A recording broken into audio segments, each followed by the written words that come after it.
اللهم اغفر للمسلمين والمسلمات والمؤمنين والمؤمنات الأحياء منهم والأموات برحمتك يا أرحم الراحمين.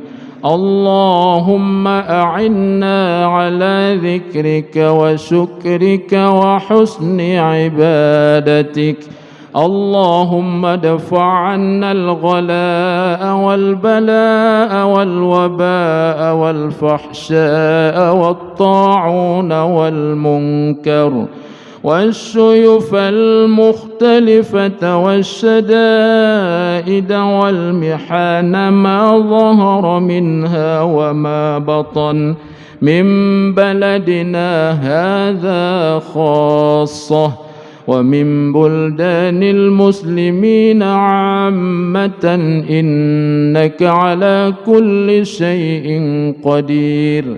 ربنا ظلمنا أنفسنا وإن لم تغفر لنا وترحمنا لنكونن من الخاسرين.